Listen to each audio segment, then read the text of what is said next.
Yo, what's going on, everyone? If you're just re-watching this, helps if I have a microphone in front of me. If you're re-watching this back, then fantastic. But if you want to watch it live, we're here every Monday to Thursday, 8 till 10. Or if you ain't got time for that, I get it. That's fine. If you want to listen to the best bits, it's the Skinny Jean Gardener podcast.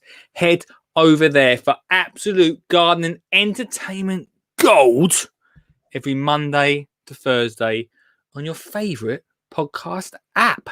Right, let's get on with the show. Facilia. Or Pacilia, if you just read it off there. Yeah. Oh, I'm on. Oh, I can't hear you, on. Done something wrong with the thing. Anyway, elephant poo is what I got. Good evening, Lee. How are you? Great, mate. Your signal is always terrible, but I'm good, my friend. Excuse me. You got an allotment?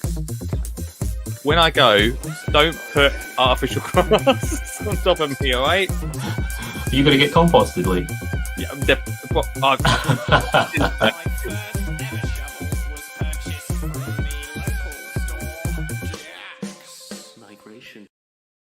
how are you all doing, everyone? Welcome. It's Monday, the 19th of October.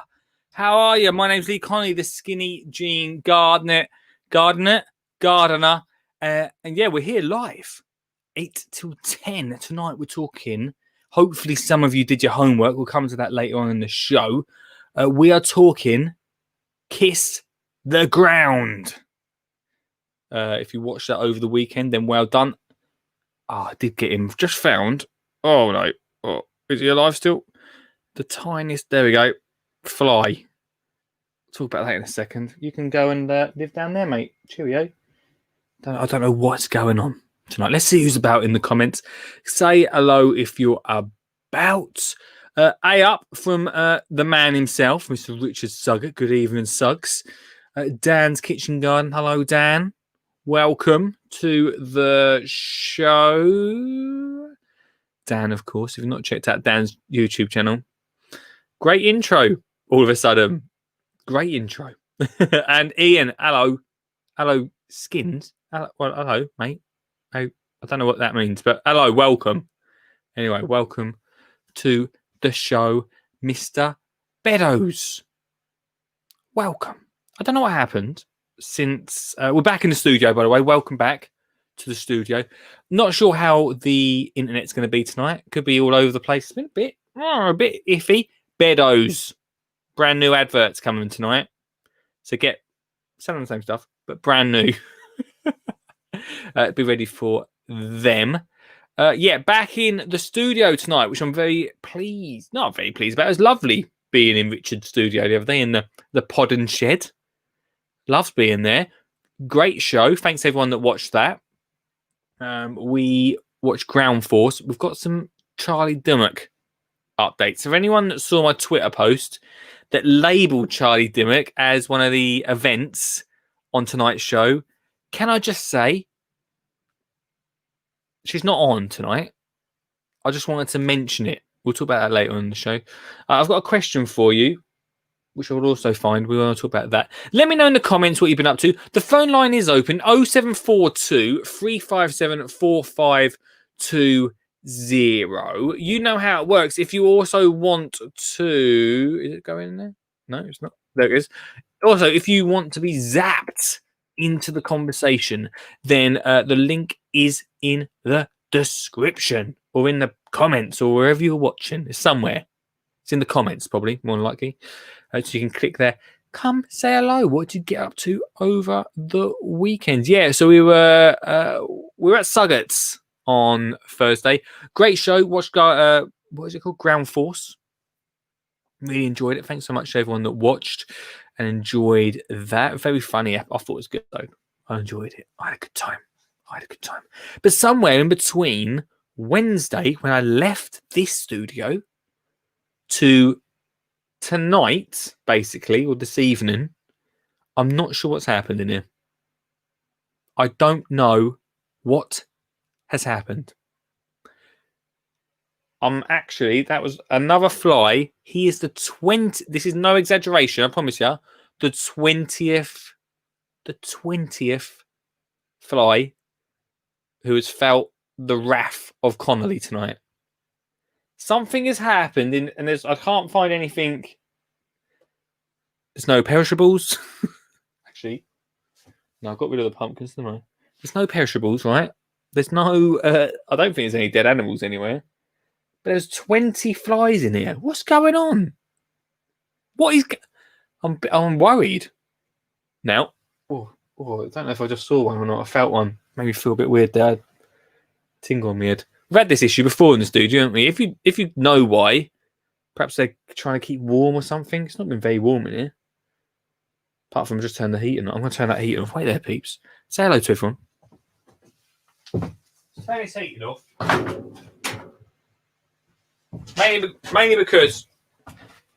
Mainly because I'm worried that the heating's attracting them. If we make it cold in here, they'll go away, won't they?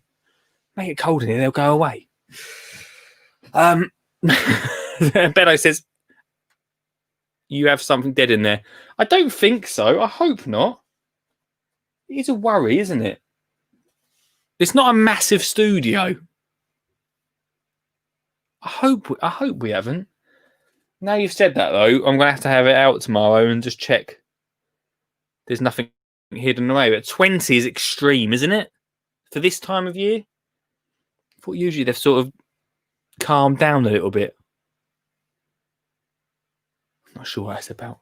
Let me know what you've been up to anyway. Yeah, last week, we briefly touched on it on last week's show, but me and Suggs started his shed, which was great. I'm going to need my phone later because I want to show you something. We started his shed, which was really great. I'm looking forward to see how we get some of that. Had a good old day there before we in Essex went to tier 2. We're not going to get into COVID chat tonight. I can't be bothered. But anyway, needless to say, I won't be going to see Suggs for a while unless it's outdoors. So yeah, I'll come back. Friday. So yeah, Friday. I had a little walk around. Oh, hello, by the way, Mark. Hello. Good evening, Ruth. How you doing? Friday, I went for a little walk around lovely little Hampton or wherever. I don't know if I'm allowed to say where. wherever Suggs lives. And found, Suggs went to show me an awesome, now it's like a self-watering, look after yourself verge. I've got to get it up. It's on my Instagram. Let me try and... Here we go. Let me try and find it. It's on my Insta. So, should probably have a picture of it to show you. But call in anytime you want. 0742 357 4520.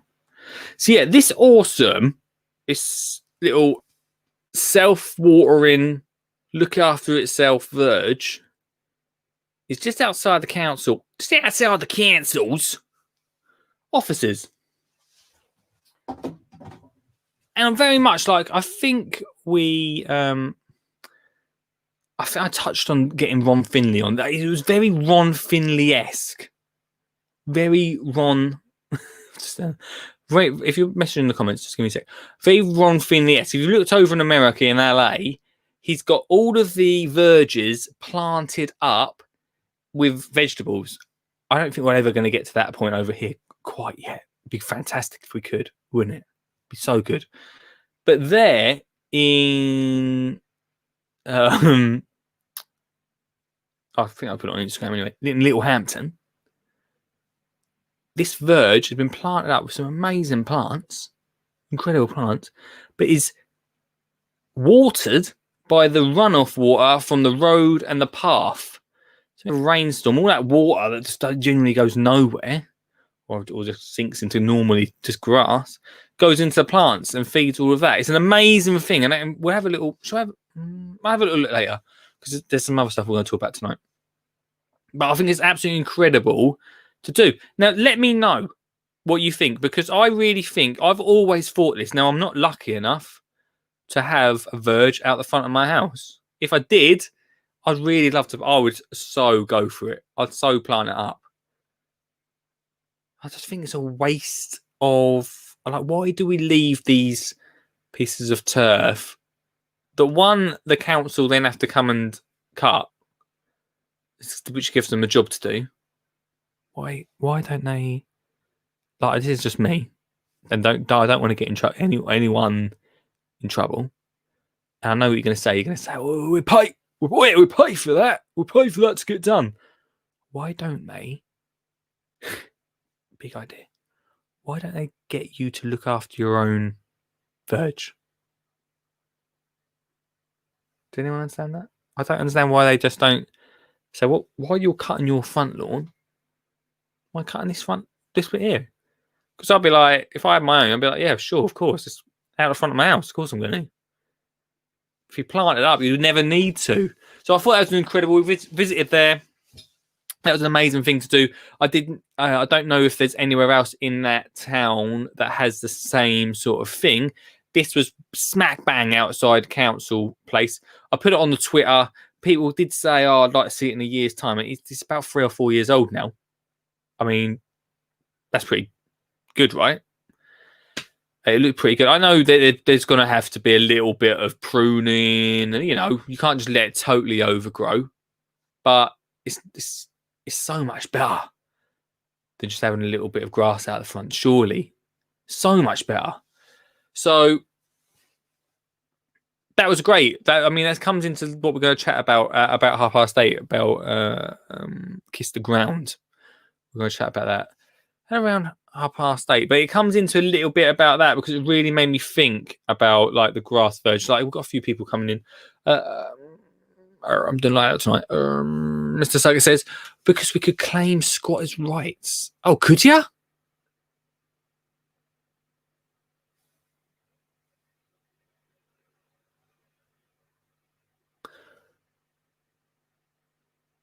Why just let you own that front bit? Build it. I'm not going to build nothing on it, surely. Just say, yeah, that grass is yours. Ours have started planting wildflowers. As for people looking after the vergers, they don't even look over after their own front gardens. There is a problem that not everyone is. Not everyone looks after their front gardens. That is, I hear you, Ian. There's a problem already there. Suggs thinks we could claim squatters' rights, which is probably a bit of a problem. Ian makes a good point that some people don't even look after their front gardens, let alone them being given the chance to look after their verges. But he did say, "I'll start up planting wildflowers." It's not a bad idea, is it? I'd probably do wildflowers. That would sort out. It's just so easy then, isn't it? Don't have to do anything.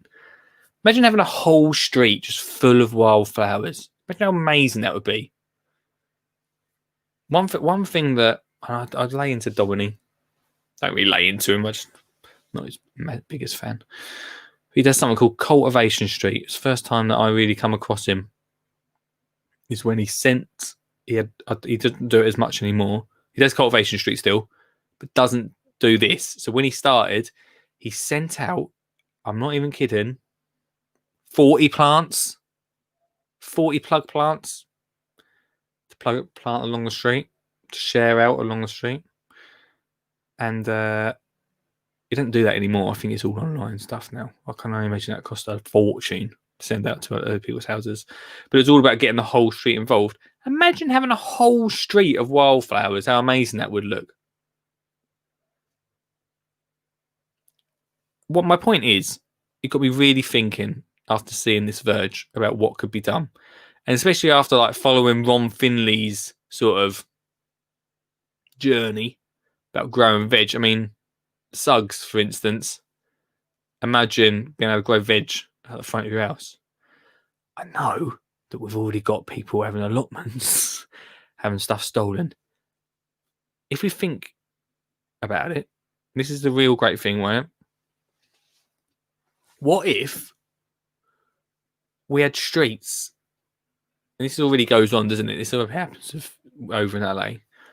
streets growing veg, it doesn't matter if you just take it. Only grow out there for fun.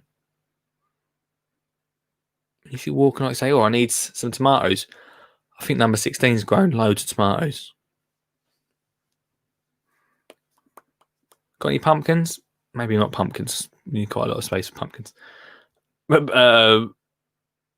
how about, herbs? Oh, I got number 18's got loads of herbs out the front of it. Rich says, I often do imagine the tree outside my house on a verge produces cherries. Well, there we go. Which is already doing it.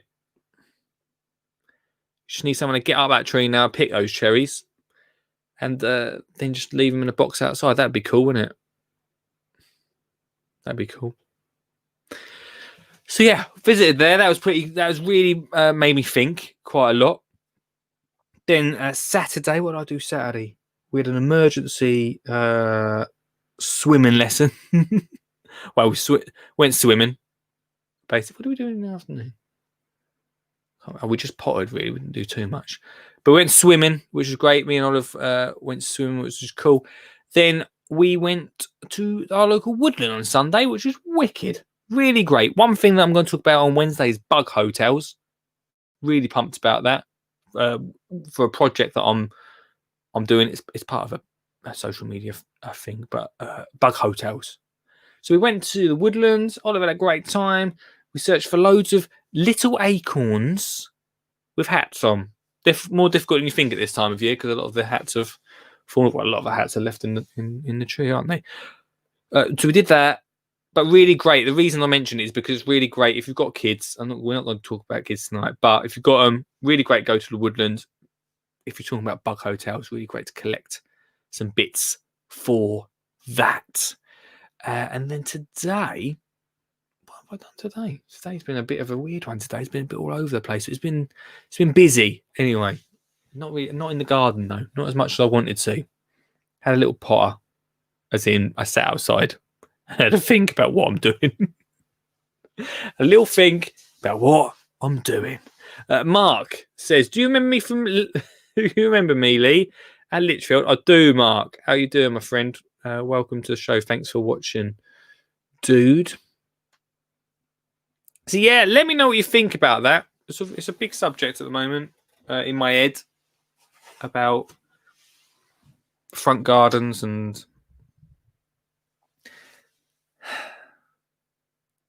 what we're doing. Yeah,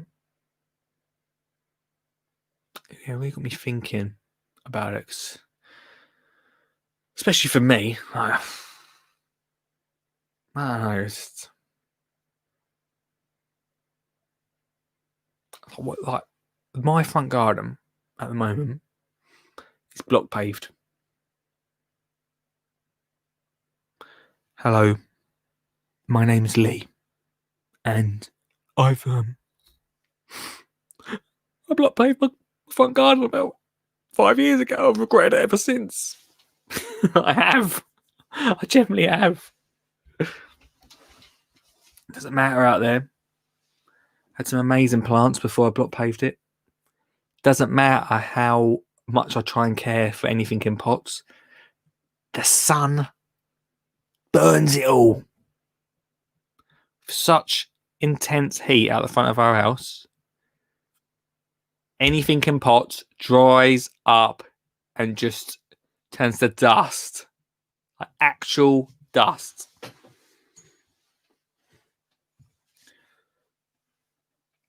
So I've regretted, basically what I'm saying is I regretted paving that front garden because I had not a beautiful front garden, but it could have been something special. It could have been something special. I said we've got 2 cards on it, but I need to do something else with it, is what I'm saying. So yeah, what have you been up to over the weekend? Maybe you've not been out in the garden. Maybe you managed to get out at some point. Let me know in the comments. Tell me what you're thinking. I'm going to have a look. We've got 10 minutes for the first break. New breaks, Ian. Brace yourself. I'll have a little look because I really want to show you a little bit more detail. Now, it's called the Rain Garden. Let me try and get it up on Google and then I'll have a little look for you. If you got any thoughts, about this, let me know. I don't think the website's that good on here, but I'm gonna have a little look anyway. It won an award in 2017. Hang on, wait, here we go. Yeah, the Rain Garden wins a landscape award. I need to find the website for it.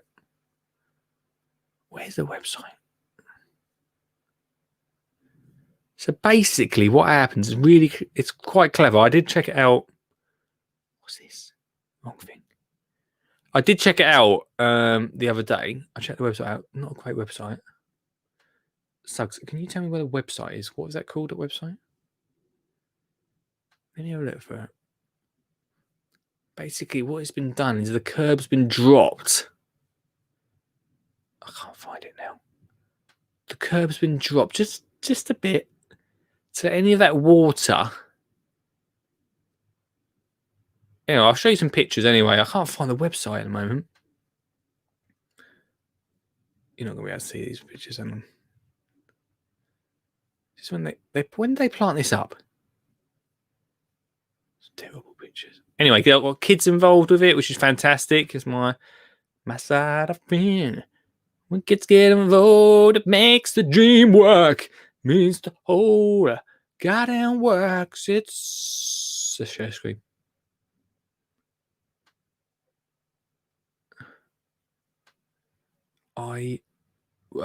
Just quickly, before we come off that, before we go on to that, Ian says, "Back now, exciting tonight. Police have been to check CCTV for a car number plate that drove out off the road opposite." Well, it's funny you say that. We had, actually, I don't know if the old bill had been over here. We had quite a night too. They're not after me, don't worry. I won't talk about it tonight, I don't think. I'll find out the full story later. I'm right down at the bottom of the studio, so no one knows.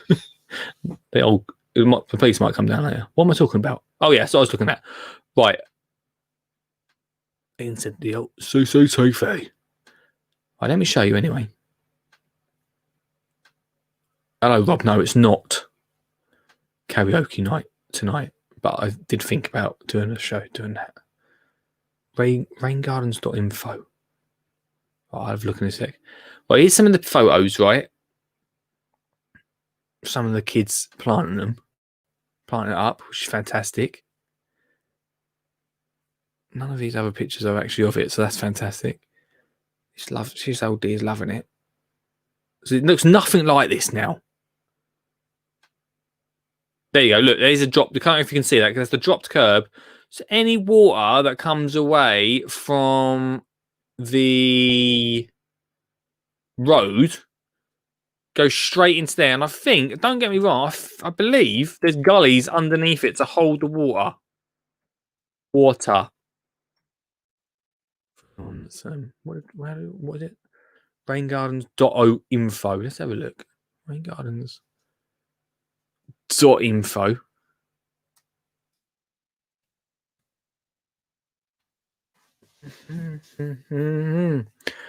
Here we go. I'll be honest with you. That's not the best picture for this website, is it? Oh, this is showing before and after. Oh, clever. Yeah, so the water, I think it's held underneath it on that one. That is not it. That is just a visual at the top there, guys. But it's pretty clever visual because it sort of shows you the difference of what can be done. I don't believe that's real. But, what is a rain garden? In the simplest form, a rain garden is a shallow depression with absorbent yet free draining soil and planted with vegetation that can withstand occasional temporary flooding. There we go. Rain gardens help our gardens to deal more effectively with heavy rain. They also filter and clean runoff. Told you it's a rubbish website, didn't I? Get in touch. Well, maybe we should get them on the show at some point. What is this I'm uploading? The Rain Garden Guide. Oh my gosh. Well, Thanks, Dave, for this. Here you go. He's a. I don't know if you can see this team. I think he's here. Here you go. So you can see that there's an overflow pipe. So obviously, if it gets too much, then the water can come out. But basically, it's a bed.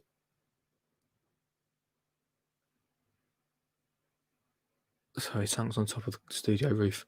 Basically, it's a bed that holds a lot of the water underneath, but also just make sure that the bed stays planted, but takes all of that water from the pavement, from the path, which is what is needed. Whenever you are in a storm, you will probably see the water just passing down, just going straight into the drain.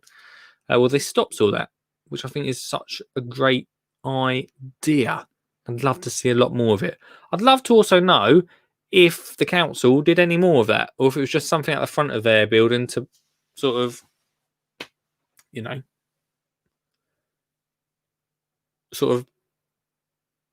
just say we can do this.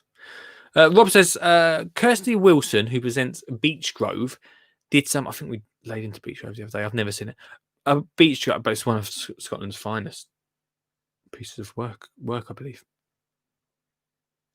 Who presents Beach Grove did some work on rain gardens at Botanics in Edinburgh recently with a local university. Should be a great guest. Okay, don't no one clip that up, man. Because if I ask Kirsty, I'm going to write it down.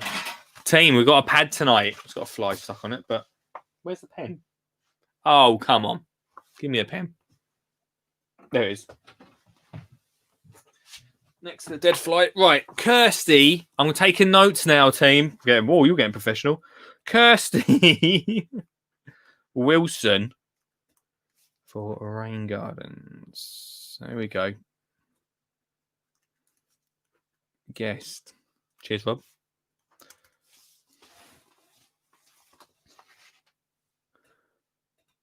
Meadow Mania on Twitter. Nice one, fella. So let's see what happens there. It'd be great to get someone to talk about this more because, like I say, in the next half of the show, I'll explain why I feel very upset that I paved over my front driveway. But for this subject, for this aspect of this, is exactly that. Like, all the rain that comes down literally goes from my driveway straight out onto the road. There's nowhere for it to go apart from down the drain. Feels like wasted water, doesn't it? Feels like we could do more. And then since I've realised this, I've been walking around the streets and seeing everyone else's houses and realising we're all doing it. Across the road from me, they're literally just done a block paving, and I even thought in my head, I really hope they're going to keep some planting in there. I really hope they are, even though I totally block paved on mine. I was naive, all right? I was naive about that. They didn't. They block paved the whole lot. And then my next door neighbour's concrete it is. The one over from me, total tarmac. It's all going on. If I had my way again, I was a little bit more wise, I'd have planted that up. In fact, I think Rob, have we got time before the first? Rob sent an amazing picture. Hello, BQRC on the old Twitch. Twitch is busy tonight. Whoa. Surprised the server can handle it. Rob sent me a picture, a fantastic picture of exactly how I would love my driveway to be. If you can see that. Look at that. That's incredible, right? I love that. Do so much more.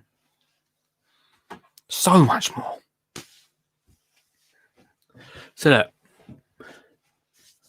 All lovely indeed. So look, after the break, you can call in about that. Tell me what you think. And we're going to talk about Kiss the Ground. Which there should be like a drum roll for this for Ian Beddoes, because Ian Beddoes is the reason we've changed the adverts. Let's have the very first look at the new adverts. Yo, what's going on? While the other league goes and grabs a cup of tea or just chills out on the side ranks right there, I'm here to tell you about the amazing sponsors that sponsor this show. Firstly, I must say thank you to Flymo. Flymo, that life easy, everyone. Flymo have been a massive support this year to the podcast, so thank you very much to them. And we're getting to that time of year where we should be doing maybe our last cut of the year in the garden before that frost comes along. We don't want to be standing on that grass and too much by damaging it.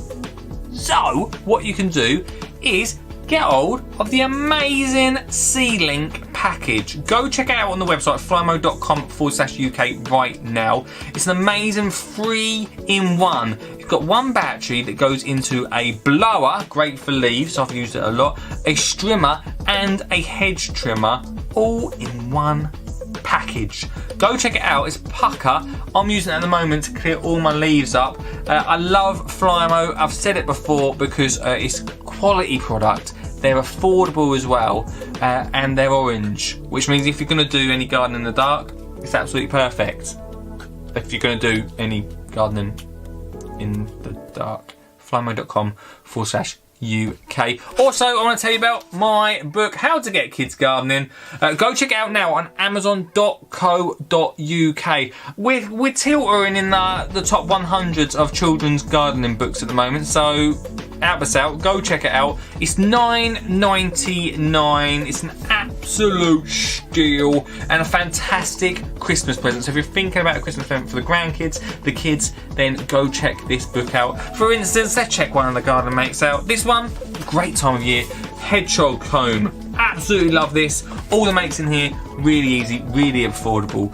The most expensive is about £20. So, you know, really great book to get outside with the kids. Another great thing to get you and the family, or even if you're just getting into gardening, is Garden Club. I'm so excited about this. skinnyjeangardener.co.uk/GDN. I'll put the link in the description or wherever the comments are. It's a great club. I'm very excited about it. One of the parts of it is you get a weekend breakfast podcast exclusive to the club, which means that you can sit around with your bowl of cereal and listen to like a little radio show that will hopefully inspire you over the weekend to get out in the garden. I've just recorded the first episode and it is awesome. It's uploaded right now on that Garden Club. It's $39.99 a year, which works out at about £3.30 a month. £3.30. You get the podcast, videos,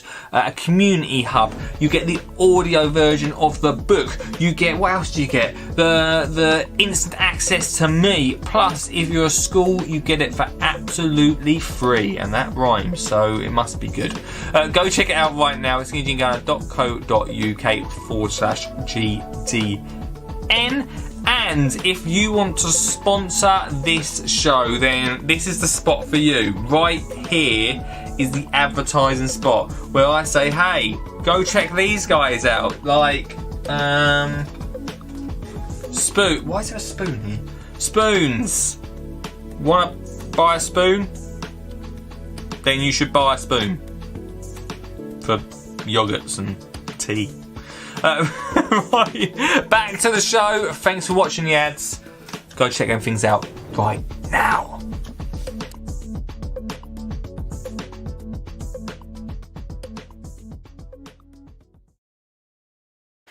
Rob says very nice chilled music for the new adverts. Nice and chilled. Nothing too heavy. Just say, hey, buy this, please, because Christmas is coming, and Olive wants the Harry Potter castle. It's 400 quid. You're not getting it. Mental. 400 quid for Lego castle. Anyway, that's off topic. How are we doing? Right, tonight we are talking. It sort of goes along what we talked about the first half hour. If you want to call in, then please do. It's 0742 357-4520. We're talking about Kiss the Ground. If you watched it over the weekend, then thank you for doing your homework. I watched it after last week's Thursday show with Mr. Soggett himself. And since then, I've not been able to stop thinking about it. I've not been able to stop. I don't know what you guys think. I don't know if anyone managed to watch it or has watched it beforehand. But it goes back to what I've done to my driveway, which we talked about. I know, we're talking about my driveway again. About what we do with our soil, like, especially this year, I've really thought a lot more about soil. It didn't feel very important beforehand. It felt like, yeah, it's just soil. It doesn't matter. Get some new stuff sorted. It's really important. What we do to it as well. From Kiss the Ground, basically what was said was if it was on more of an industrial sort of agricultural style over in America about how they plough the fields and basically we're killing off organism. By the way, anyone that think, oh, thank God, because if I'm saying something wrong, then this man will quit. I just came in and heard you say thank God. Only because I was saying about organisms that once we start breaking down the soil, the organisms in the soil. Yeah, what is it, Suggs? It's like it kills it off. I mean, even the humble worm, something as simple as that. You think you run a plough through a soil, it's going to chop up that worm that gets in the way. Yeah, kill that off. So is it true that worms come back to life and you get 2 worms if that happens? I believe that's to be a bit of a myth, but there might be one type of worm. Something's going to be back of the head. Yeah, one type of worm that is true. Yeah, well, so that's the thing. Like I learned from it that I think there's definitely a place for digging.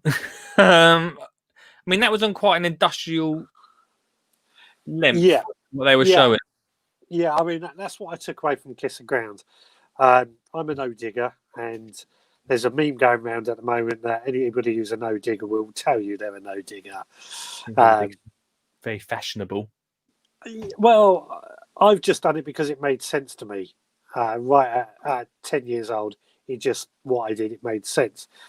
But on the agricultural scale, yeah, ploughing the land releases all that carbon from the CO2 from the soil, which then goes up, and the diagrams or the satellite images that were showing that really did highlight that it does run in line with ploughing season. Yeah, that was an incredible image, being able to see that throughout the year, like the intensity of what was happening during them times. Yeah, and how what more plants were being grown, such as wheat crop or whatever was grown in the farmers' fields, that went down quite dramatically. Yeah, that's it. Yeah. So, go on. What are you saying? Oh, I was just going to say I found that really quite interesting and really quite eye-opening in that regard. Obviously, I'm getting over there because it was obviously American based, so we don't show what goes on over here, but we obviously do the same in UK. Mm-hmm. Mm-hmm. And this happens all over the world. And if you go to any, especially during the summer, if you go to any go on any walks and walk past a field in the UK, we get exactly the same dustiness. And there's one field that we walk across in our local area, and it is like an absolute desert sometimes. Yeah.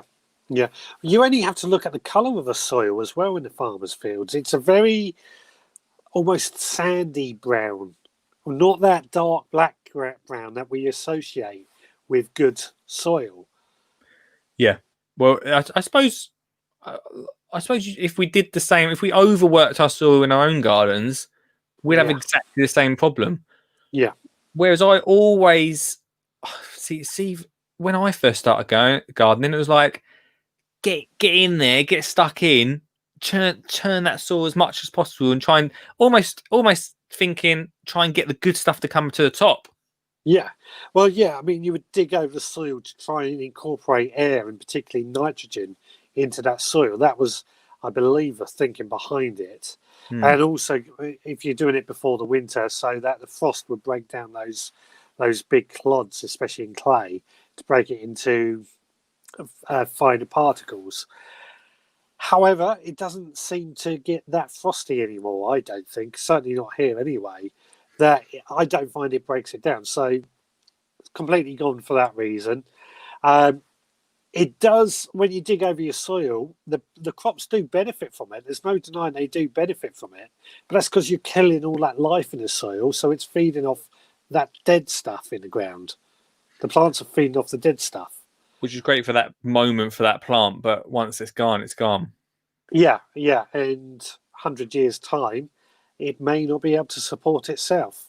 It's really quite worrying, really. And it got me thinking about a lot of things. One, about no dig. And about what we do with our soil in our own garden. Like, I've just found another fly. It's not the same one. The same. He's not the same one, is he? Another one. Sorry, mate. One. What we obviously I said this to you after we watched it together, didn't we?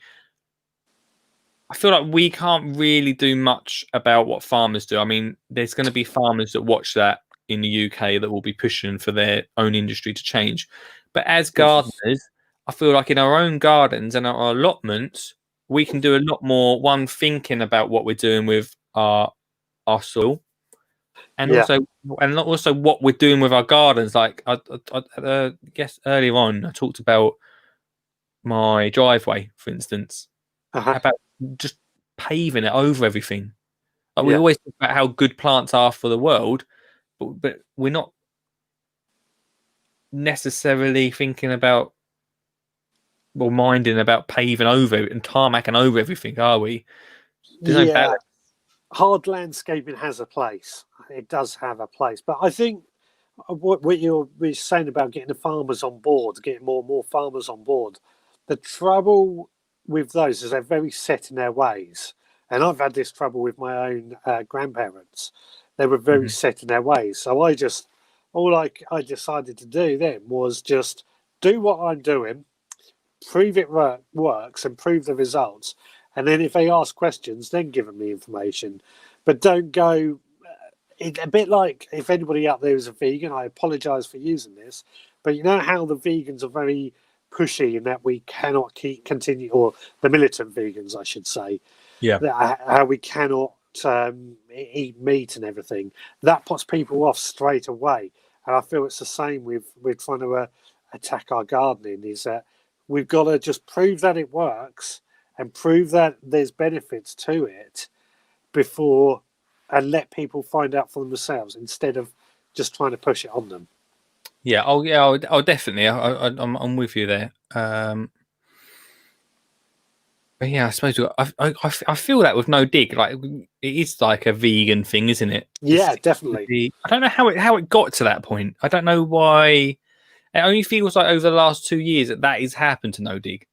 Yeah, I think as more and more people have gotten bored and it's became the more eco-friendly way. And again, I know people who are very much into their eco-friendliness, but they can come over as very, very pushy in how they go about it. And I feel that's happening with no dig. I mean, I've been on certain groups when somebody's came in asking about a spade or what spade to buy, and they've been shot down straight away. And I don't think that's helpful, because it puts someone back against your own campaign in many ways. I still think there's a place for a spade. There is. How are you going to get your compost out your compost bin without a spade? How are you going to plant your shrub or bush without a spade? Yeah, there's definitely still a place for tools in that sense. So we don't have to wipe them out totally. But yeah, I think it's really made me think. It's made me think a lot about, like, for me, I talked a long time about not really worrying about soil. Just go and grab some compost, you'll be fine. Mm. And you should really look after the soil you've got. Yeah. And I don't feel like this is the first thing I've watched in a long time that has made me think that actually doing gardening and looking after our soil can make a difference. Not just growing your own stuff, but can make a difference to climate change. Mm-hmm. Yeah, yeah. Doing our own little thing. I've said this with veg gardening. If you are worried about the climate change and you want to do your own little bit, going on protests and everything is fine. But if you just start doing it in your own back garden, you've grown your own veg in your garden. They're not transporting food halfway across the world. You're taking your own steps. You're in control of that, and then you can worry about what you can't control at a later date. Yeah, definitely. Yeah. It's a good point. Also, you can you'd like to hope that you'll inspire your neighbours as well by doing such. Yeah, but you got to prove it works. Yeah, that's true. Yeah. I think when we watched that on Thursday night, they had a farmer in who basically let the sheep graze down what was left, the leftover wheat and stuff, which actually works really, really well. But if that was in the back garden and you left all those dead plants effectively still in the ground, your neighbours aren't going to like the look of it and therefore not going to adopt to it. Yeah, that's where the education side of why it's happening needs to come in, doesn't it? Yeah, yeah. Which I suppose is can be quite difficult. Yeah, I mean, I like the idea of getting animals come in as well to clear away the waste because they're feeding off the waste. Yeah, well, that's the thing. It really concentrated in that kiss the ground on the cows, for instance, quite a bit about how they are basically bringing back. Like they do get a bad rap, cows, don't they? They do, yeah. But how they are actually helping save the planet by the way they're doing it. Yeah, I mean the reason cows get a bad rap is because rainforests get cut down so that farmers can farm more and more cows, and obviously they then give off methane. Yeah, but that methane is probably going to happen anyway. But if we can use it on the land that's already existing and being used for something else, I feel that's the way to go about it. Yeah, definitely. I'm not getting a cow anytime soon, by the way, just to let you know. No, neither am I. Chickens and quail are enough. Yeah, that would do. Has it made you think about how you do your own allotment and garden as well, mate? Like what you put into it and stuff like that. It's certain. I mean, like you, it's got me going in my brain, going quite a bit, and sort of thinking, you know what? There's something to this, something that makes a lot of sense. Even though I've done no dig 20 odd years, completely by accident, but I just felt there was more I could take away from that and really start thinking about how our gardening affects everything else, everyone else on the planet. I do think it's going to be like a thimble in an ocean sort of scenario. I'm not going to be able to do much, but if 100 people go and do that, that's 100 thimbles. Then if they inspire another 100, it can just keep growing momentum. Yeah, you're so right though. It is really easy to think. I have to be careful how I put this. I know someone. I think you might know who I'm talking about. That they don't recycle, and and basically their answer to it is, well, what's the point? No, over in so and so they don't do stuff. But if we all think like that, a bit like this, if we all think like you say, you might feel like you're just doing your own little thing, and is it really going to make a difference? But just by you doing it and proving it and being able to tell people about that is it's a big thing, I think. Big thing. I mean, I also believe that all these businesses, be it a farmer or another country, they are led by their profits. So Yeah. if you really want them to change, buy the products that are implementing those changes. Mm-hmm. And that will get more. That has the most amount of power than politicians or anything else. The bottom line is they want to make money. This is a really tough one. We in so different subjects we keep coming back round to this sort of thing, and that is a really tough thing to educate public everyone that that paying a little bit more will make a difference to the planet, and that's really difficult when the cheap stuff is so much cheaper. Yeah. I mean, people won't pay a little bit more money off yet, but if people that are prepared to do it will start doing it instead of complaining about it, they make those changes, and the more of them that do it, the price can only come down. Yeah, 100%. Because it'll be cheap for them to produce, especially if they start doing it on mass market. Yeah, that is so true. I think I was watching today Alex from Essex Allotment. I think he does no dig. I think he's sort of proven that. Oh, it's a bit of a smaller scale, I suppose. But I mean, very much like Charles Dowden, that it can be done and it does make a difference. Yeah. I mean, Charles Dowden's obviously the guru when it comes to that. I mean, he's got 2 acres, is it, or 3 acres? Quite a lot. We must get him on, really. But I mean, he is a market gardener, so he's doing it in order to make a living from his produce. But it works for him. Yeah, it works. It's obviously he's looking after his soil, which is going to make a difference. Something about carbon. With the carbon not being so when you dig over the soil, yes, you're sending carbon out into our atmosphere. Yes, carbon in CO2 form is a gas, or even CO or carbon oxide, CO1 or carbon monoxide. That's the word I was thinking of. That's all in gas form, but when it's in the soil, it's like a carbon sink. So it's it's held within the soil. You dig it over, that gas then escapes up to the atmosphere, where it doesn't do any good. The thing is that carbon is always going to be around because everything on this planet is kind of carbon based. It's a what's the word? It's a element, so it's a naturally found element. It's just not very good when it's up in the atmosphere. Down in the ground, it's fine. Yeah, it makes it. It does make a lot of sense. What do you think of it as an actual film, mate? What did you think of how it was all put together?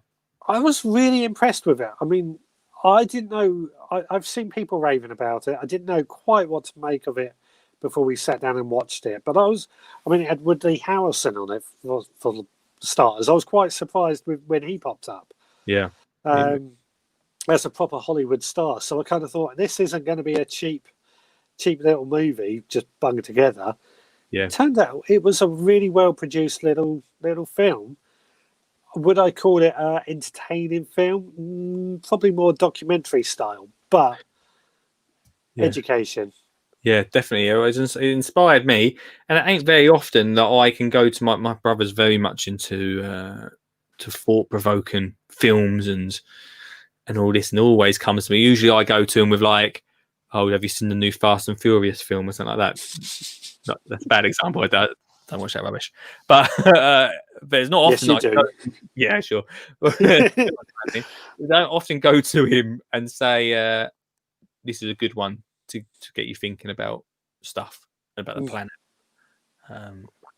So yeah, I enjoyed it. I thought it was really good. Yeah, I mean, I'm actually going to watch it again because to take it all in. Yeah, it's definitely worth 2 watches for sure, man. Yeah, definitely.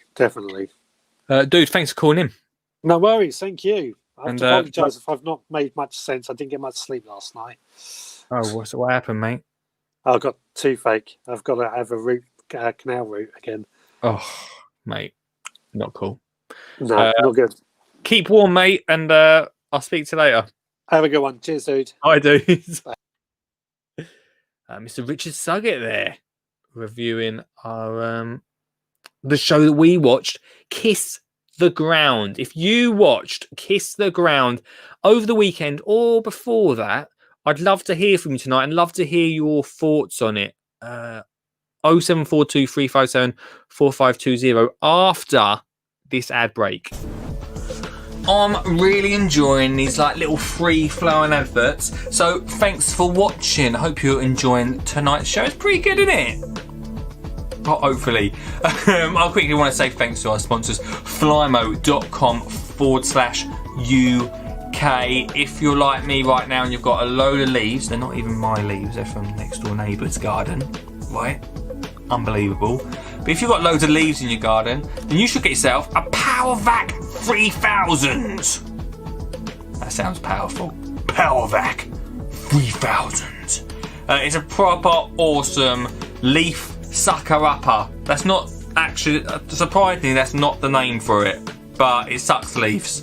It's absolutely pucker. It's did I say it was pucker? It's an amazing product, and it's from Flymo. Go check it out on flymo.com/UK. If you spend over 45 quid on there, you get a free delivery, which is great. As I've said before, I love their products. Quality, affordable, just a great brand to work with. Thank you very much to them for sponsoring the show.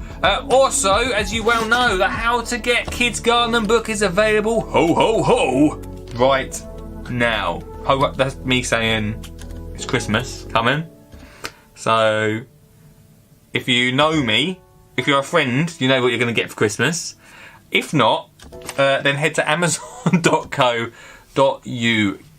check it out, and you could be making, ready for next year, a pallet allotment. I love this idea because what we do is we plant up between the pallets, stop those weeds from coming through. It's a great and easy one to get. Look at that. Get the kids gardening. Go check it out. I love this book. I'll talk about it a lot, I know, but to have all my ideas in one book, I feel really proud. So please do go check it out. It's an awesome thing to have. If you want this book but in audio form and be part of an awesome club, then you need Garden Club, GDN Club, with me, Skinny Jean Gardener. It's so awesome. I'm too excited. I'm too excited about it. You can go and check it out right now at skinnyjeangardener.co.uk/GDN. I'll put a link in the comments right there. It's got podcasts, videos, it's got community hubs. It's just a great way to get you gardening in 2021. There's content already being put up there right now. Every week you get a weekly exclusive podcast. You get a weekly video. If you get a video weekly, monthly vlog, thank you, and just so much content on there. It's great. I don't know, I've not sold it great there, but we'll carry on. Go check it out right now on the website. It's $39.99 a month, which not a monthly. It's not a month. It's a year. Why do I keep saying a month? It's not. That'd be too expensive. But a year works out at £3.33 a month, doesn't it? So $39.99 a year is how much it costs. So go check it out. If you think it's cool, let me know. If you become a member, I'll find out. But I'd love to see you guys over on there. It's going to be a lot of fun. Also, as always, if you want to sponsor this stream, then you definitely can. There's at least right now 15 people watching. 15! Come and watch the stream. Come be part of it. Come be part of the podcast.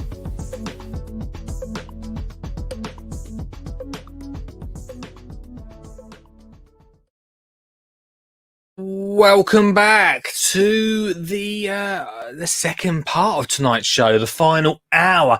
It's the final hour.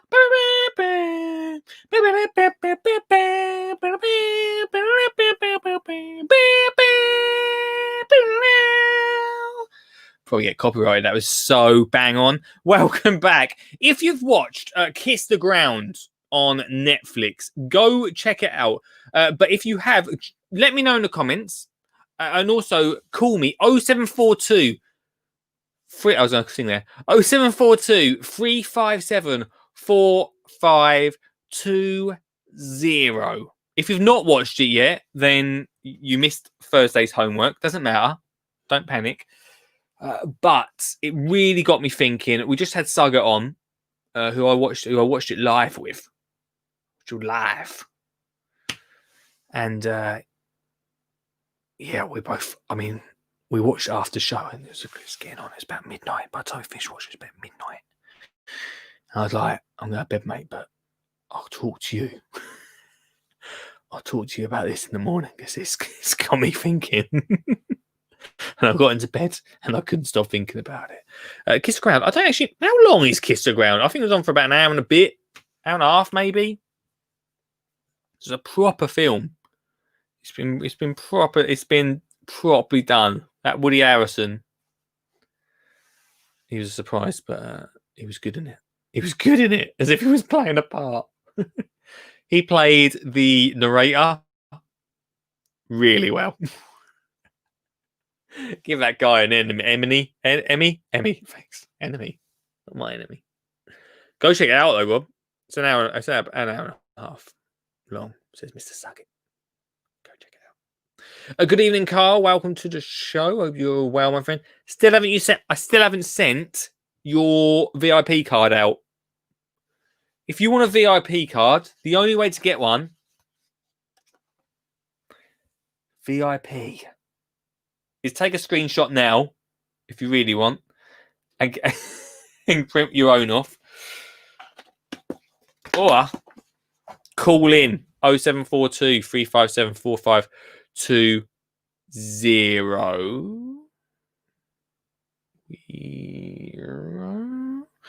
It's just like it says the picture's a bit blurry tonight.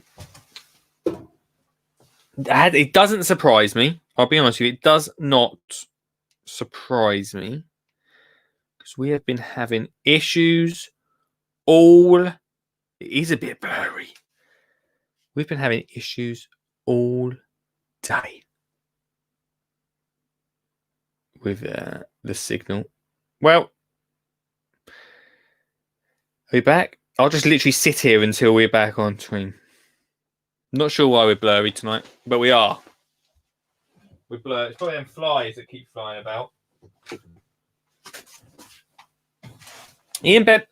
Oh, hello. Wait, 1 second. We'll come back to your comment in a minute, Ian. Mark, how are you doing, my friend? Yeah, good. Very good. Nice to see you. I must admit, I've done the homework, but the program looks amazing. I'm definitely going to watch it very soon, and it'd be great if we can maybe try and send this a bit more viral and get a lot more people watching it. I've just WhatsApped our science team, because we've got 5 scientists in the company, and I've actually just had a response back from our managing director, who is amazing, and he says yes, it's very good. So he's already seen it, and you know, the soil and the stuff is what we are all about. This is why so yeah, so give me a bit of time. I'll give it a watch, and yeah, we'll have a chat about it. Maybe we can do this in like 7 days. Do one on it next week. Get everybody to sort of like have a look at it and catch up about it, because the soil is so important. And basic principles: if there is nothing growing in the soil, it kind of blows away. Mm-hmm. And this is where you see these massive fields, these massive agricultural fields, where there is no crop on it, and all through the winter, it just sits there, degrading, eroding. The rain washes away the nutrients, and you're left with, you're not left with any goodness. So organic matter in putting in it is great. I mean, I love the no-dig principle, and Charles Dowding is the man. For most conventional gardeners to do no-dig, where do you get all the compost is my big problem, because it's like you need a lot of it, and we don't always have horses running around in our back gardens where we can clear up all the poo and put massive compost bins in. I've tried it, and I'm a rubbish composting. It doesn't work very well. because I don't get out and turn it enough, and I don't get out and shred it enough and manage it enough. So there's a lot of work to be done on educating people about how to compost well. Yeah. Yeah, it sounds really interesting. Mark, what if I give you a week to watch it, and then next Monday you come on and we talk about it? Yeah, definitely. I've still got some more stuff I need to do for you though as well, because I need to populate that spreadsheet as well and give you some more crops that you need to put in. Yes, and I need to email you back. Specific varieties, and yeah, I've got to do a bit of work on that as well. But yeah, no worries. Yeah, no, for sure, mate. Definitely. I'll email you tomorrow. It's in the top of my list of things to do, because there's a few things I want to ask you about. Mark, I'll speak to you later, mate. Take care. Nice indeed. Mark is literally the perfect person to get on the show about this. Perfect, but not as like it wasn't. We watched it together. The perfect person. We'll talk about that. Very good point, though, because we talked about no dig. Is no dig the answer? Is that what we're saying? Is no dig the answer? And the one thing that Mark just mentioned there, expensive. Is it too expensive to no dig? Is there a lot of money involved in no dig?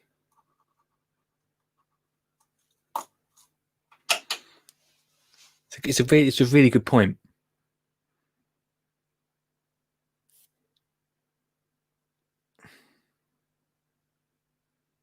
It's a really good point. We'll get Mark on. Hopefully next week, Mark. I know Mark is doing bits behind the scenes.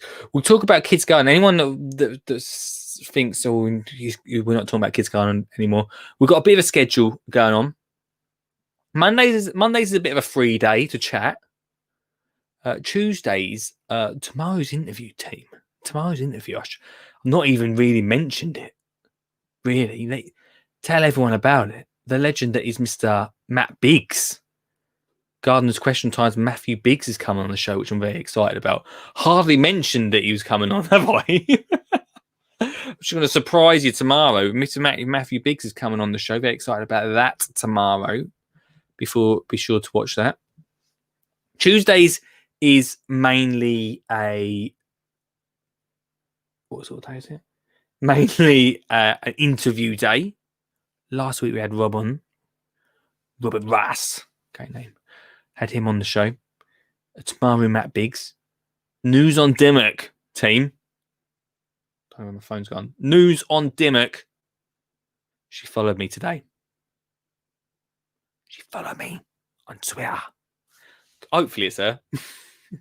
So we're this close to getting Dimmock on. I reckon she watched me and Richard talk about ground force, and that's why. Maybe that's why. So Dimmock, very close to getting on. We'll hopefully get her before Christmas. But Tuesdays is interview day. And Wednesdays is Kids Garden Day. We didn't do it last week. Bit ego-tastic last Wednesday. Talking about the top 50 TV presenters. 48. Then it was a dog. And Thursdays is obviously our usual. Maybe watch Ground Force. Maybe watch whatever you want. I wish we could watch Kiss the Ground, but I don't think our Netflix would be too happy about me doing that. Watching programs from 20 odd years ago, we can get away with that just about. Although YouTube didn't like it, did they? So that is the schedule anyway, guys. That's the schedule. None of it's possible, of course, without you calling in 0742 357 4520. Robert says, I'll watch it if Mark watches it. Well, if Mark gets time, hopefully we'll get him on next week, Robert, and he would have seen it and we can go into it in a little bit more detail. So, what Mark doesn't know about soil ain't worth knowing. We'll get some scientists on. Sug says, I don't think it's money talking about no dig. Because to create enough compost, we need to set up systems, i.e. compost everything possible, chop it up with a lawnmower and turn. Often we can produce compost quickly. That is a really good point about it's sort of so this is sort of the argument, isn't it? One side will say no dig is really expensive because you've got to buy so much compost. But Suggs makes a really good point that you don't technically, and Mark picked up on it a little bit during the little bit we had him on for, don't technically have to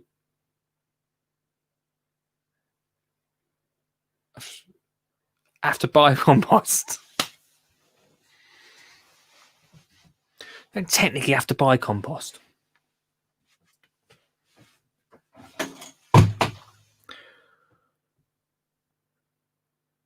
You can make it, couldn't you? We're not making enough compost. It's not something that's really talked about enough, is it? Making your own compost. It's sort of now. I know there's a lot of us gardeners in the group. I know there's a lot of us here. But if I said to say, so I use Jason as an example, but actually Jason probably would do it. But if I say to some of my friends that aren't gardeners, that if you, for instance, Saved by the Bell. Oh, hello. Okay, mate. Hello, mate. Let's just turn you up on the other. So, the Scottish chap, I forget his name. Sorry, what is it? Robert. Robert. He said if Mark watches it, I'll watch it. Yep. A challenge in there, is there? Is he? Hello. We just lost him. Mark. We've lost him.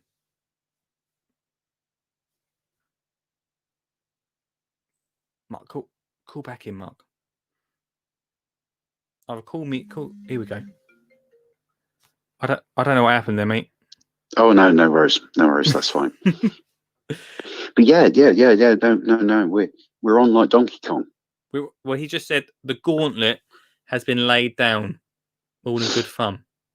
Yeah, definitely. All in good fun. Yeah, no, that'll be really good. To be fair, you're only challenging each other to watch an hour and a half film. Yes. I mean, yeah. Let the fight begin. Well, it's something that's really important to talk about. It really is. And let's have a chat about it. And I'm going to get my team behind it as well. And let's get something that is sensible and sustainable. I mean, you've just been bringing up this idea about how compost is for free, but where do you get the raw material? How do you get enough? Literally, because compost comprises of lots of different components. If you happen to live next door to a yard of horses where they've got lots of poo, that composts down in certain different ways. And if you put too much of the raw manure on plants, then that causes a problem. Compost is something that has to be a combination of, muck from animals or material from plants, which is broken down, or woody cuttings, which has to be shredded. And balancing compost is really hard work. And most gardens need a vast amount of it to be healthy. I mean, that is one of the reasons why the great Monty's On is such a brilliant gardener, because he has such a big garden that produces a huge amount of material, which he can then compost down. Now, most people, live in a 2, 3, 4 bedroom house, and they've got some leaves that they can access each year. They've got some, plants material. I mean, you can compost weeds if you get them up to a high enough temperature and it kills off seeds. Yeah. Certain weeds you cannot compost at all, because you're just going to put more weeds over your beds. The composting is is a tricky thing. And I've often thought that the local councils are really missing a trick where we all have green waste, which we put into our green waste bins, brown bins or green bins, depending on where you are. They kind of should be composting that well and sending it back out or selling it back to the local community at cost at a quid or two a bag, and then we could all do it. But surely it would be better to, instead of sending out, we've got a brown wheelie bin. Surely it would be better for them to, instead of handing us a wheelie bin, hand us a compost bin. Well, you see, again, we don't get the blend right. I mean, it's very difficult to put the right types of, or get the right blend of stuff in, because if you've got a load of hedge cuttings which can be composted well, they need to go through a shredder first to break them down, and then through the summer you're going to get a load of pretty good stuff where you're planting plants and growing plants and harvesting plants, and you can put in lots of soft growth. But then you get a load of winter growth, and sort of the hard growth. It needs to be spreaded. It needs to be shaked around. I mean, one of the quickest compost bins is if you imagine a great big barrel on its side, and there's a handle where you can just spin it around.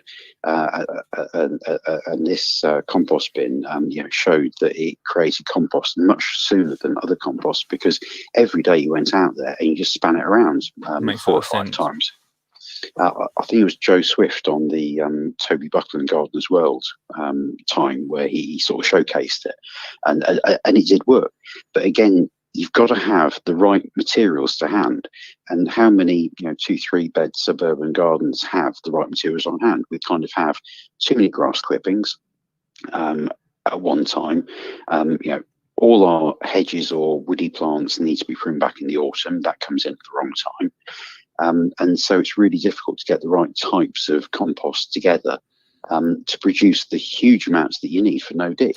It's a good point. You'll never be able to produce enough for no dig, the general household. Unless you have like a community thing whereby the council, they take all your green waste and they process it and then offer it back to you. Obviously offer it to schools first for free, and then it becomes a little closed circle. What happens to our actual garden waste now? Did it not turn into compost? No, it's just... I don't know for certain. Where I used to live in Northamptonshire, they did sell from our local tip compost, which was really actually quite good grade, which came from all the recycled waste. What you kind of got to do is you need to have it en masse. If you ever want to see some of the most sexy composting machines in the world, all you got to do is Google Laverstoke Park in Hampshire. It was set up about 10-15 years ago by an ex-F1 racing driver, Jody Scheckter. He won a few World Cups and bought this amazing organic farm in Hampshire. But boys with the toys, he drove the racing cars, and now he has some of these most massive diggers and machinery that can move huge amounts of material around. And his composting bins they're the size of half of my street, and that's one composting bin. And he does biodynamic farming there, produces his own buffalo milk mozzarella. I went down there probably 10-12 years ago and actually met up with the great man himself for a very short message, a very short meeting. But I mean, composting on that scale works amazingly well. Yeah.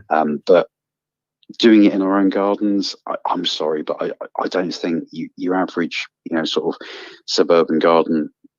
I mean, there were some council bins that looked like Daleks from Doctor Who, and they were really good if you put food waste in them, and they were on a very flat surface, need to be on paving slabs to stop mice and rats getting into them. But if you put nothing but food waste in them and some very little soft green waste, then over 2 to 3 years, it would rot down into absolute gold, absolute beautiful stuff. But it's a very long-term thing. and most gardens have all sorts of different types of materials. So I think it has to be a council-led community type thing whereby we all give them all our proper green waste and our food waste, and then they put it into massive bins, and you have big tractors and diggers and buckets and scoopers that turn it properly, that get it to the right temperature, which break it down. And then you would have stuff that you can sell back in, or put back in. The other big issue with some composts and that have been going have been going through the industry is that where people have been using herbicides, there's a problem with aminopyrrolid poisoning.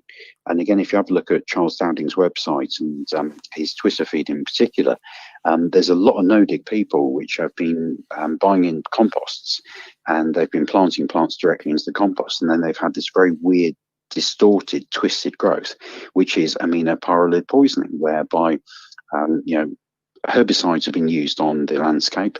The landscape has taken the compost when they've been harvesting or whatever. It's gone through the composting process, but there are still these background levels of herbicide in there. Do you think maybe, so again, this is. Do you think maybe that's the reason that councils don't do it, because they can't really trace back what's been in it?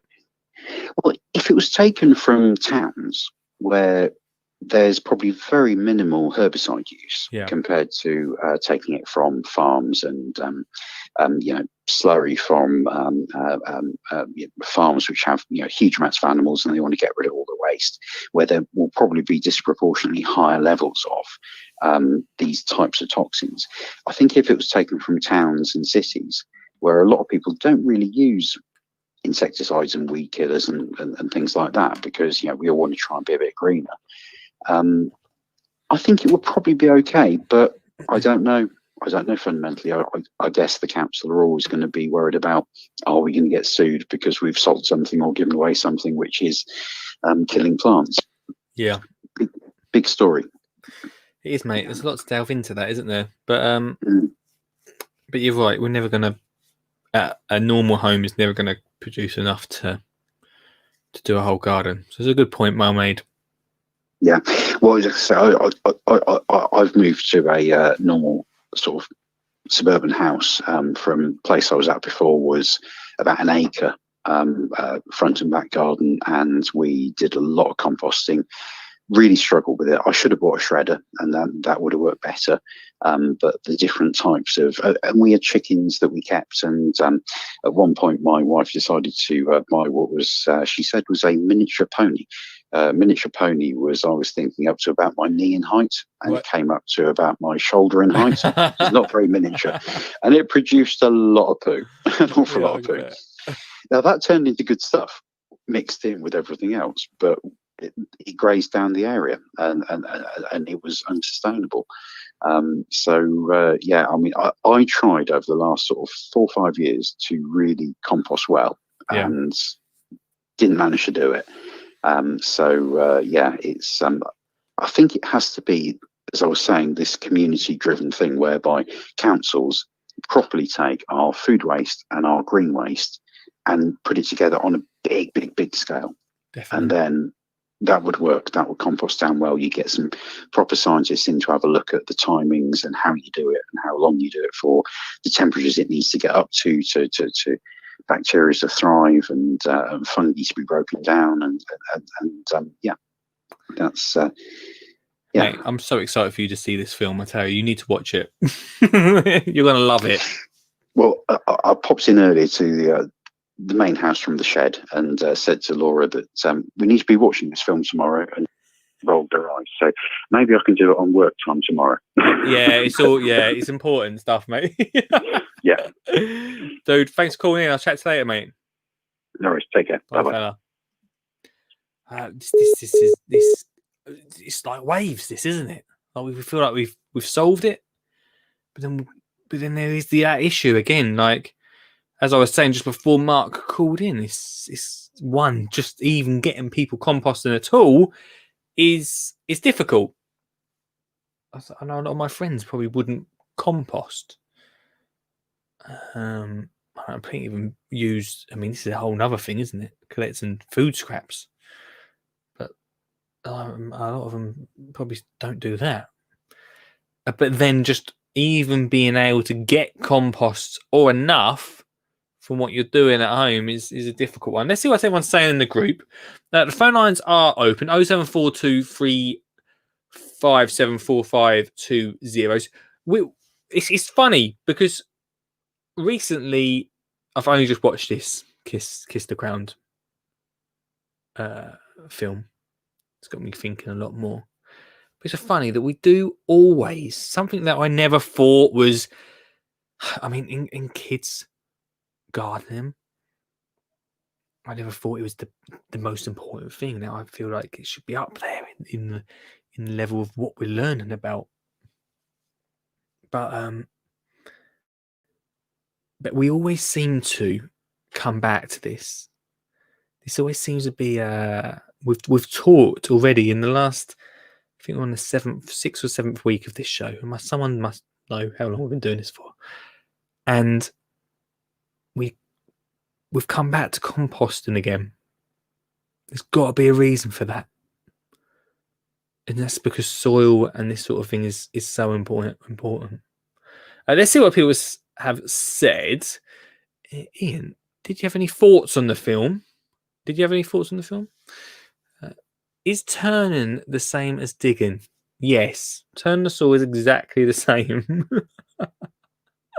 But if you're oh, here we go. But if you're turning in the compost, no, it's different. Rich says, I spoke about making compost on my podcast. Stuart Jackson followed my advice and has now produced great looking compost. So it is being done.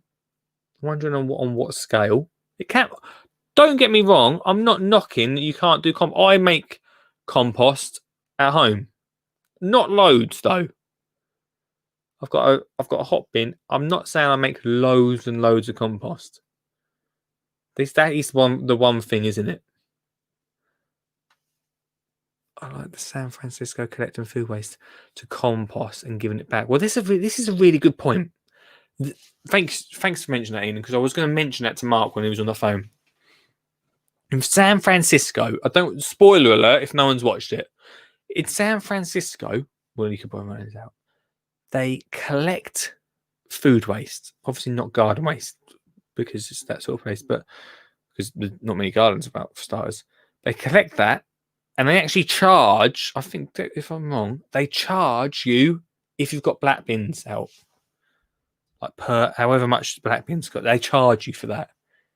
So they basically force you to recycle and use the food waste bins. And then they compost it and give it back to the farmers. So they're reusing it. Now that, I think personally, and I don't know about you, we have food waste bins. We don't use them that much. A lot of scraps go in the composter. Some scraps go in the bin. Not everything. In fact, them little bins I feel like a bit disgusting. But then I'm right composting. I don't know about you though. If you've got those bins down your road, the bin men come down, and it's basically they're spotting 2 or 3. Not many people do it still. But in San Francisco, I think it's such a great idea what they're doing. Personally, I think probably should do the same. In my local area, you get, is it 2 bin bags? 3 bin bags every 2 weeks, or a wheelie bin. I think we should all. I guess going into a whole new subject, we should all slow down about what we're throwing. Rob says, what's Rob saying? Local council here used to do free compost made from green waste collections. So it does go on. Communal composting might be an answer. In fact, me and Rich saw a communal composter when we were in Brighton at the start of the year for Seedy Sunday, which I thought was a fantastic idea. He also says, ban weed killers. Problem solved. The weed killer thing is really Do we need weed? It's just such a strange one that weed killers are. I don't want to lay into weed killers too much, but it's just a strange one that weed killers are just something you can just buy off the shelf and use. That is a whole nother subject, isn't it? There's just a whole other subject that we're not going to get into. There. Right. Final one from that. Perhaps we should think that if we make as much compost as possible, it's better than not doing it. I think you're right. Again, we're going back to that thing that we talked about earlier. To just by doing our little bit. Everyone doing their little bit. Maybe just creating a little bit of compost. It's better than not doing any at all. If there's no, I'm doing the break. I'm going to check, see what my council do with our green waste.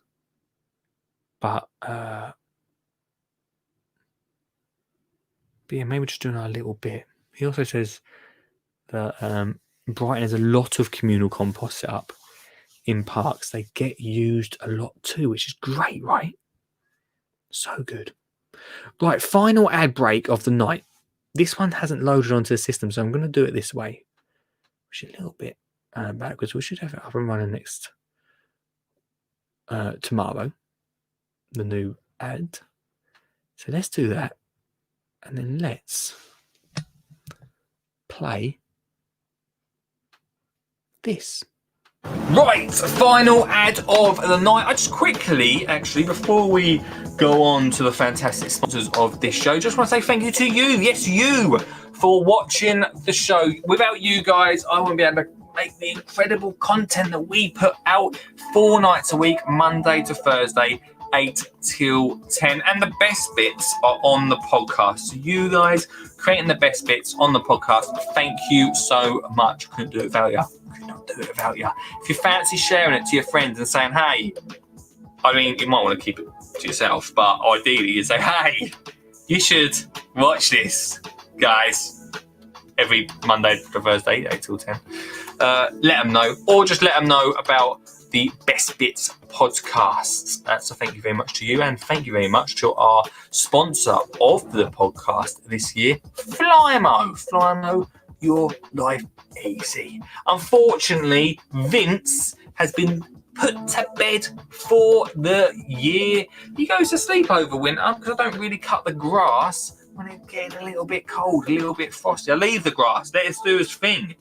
Vince has changed my gardening life this year. Vince, if you don't already know, is my robotic lawnmower. He cuts the grass for me, does all the work, which means I can concentrate on the bigger things, like creating a princess castle this year. You don't have to create a princess castle, but it does mean that you can go and do some more. Potter around while the robotic lawnmower does the work. Go check it out, flymo.com/UK. Now that is a Christmas present. Imagine getting that as a Christmas present. Go check it out on it. Anyway, flymo.com/UK. Also, my new book, How to Get Kids Gardening. Let's have a little look. What could we have a look at? This one for next year. If you're going to grow some veg with the kids, a really simple washing up bowl allotment. Just give them their own space. Something really simple, really easy. It's $9.99 right now on amazon.co.uk. I say now, it's going to stay like that. Really super ideas in here. This is a great idea for Christmas. Maybe a little Christmas stocking filler, guy. Huh?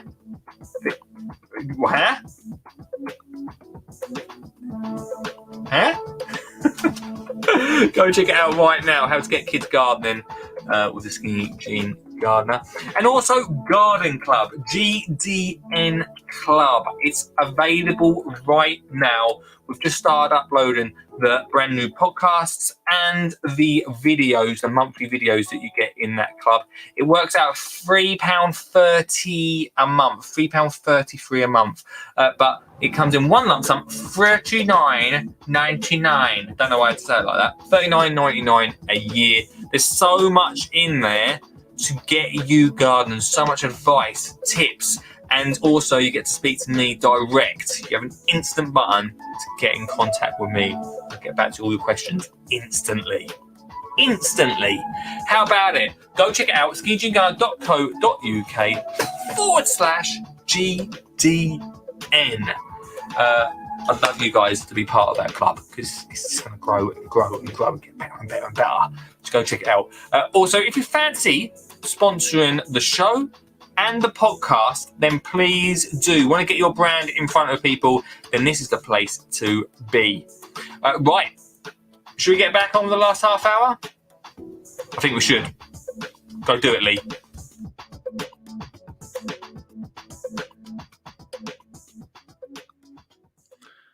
Go do it, Lee, indeed. Welcome back to the last half hour of the show, everybody. I've just had a look. I can't actually find on my own local borough council website at the moment. They advise to do your own composting, but don't tell me what they do with my green waste. We'll find out. We'll find out tomorrow.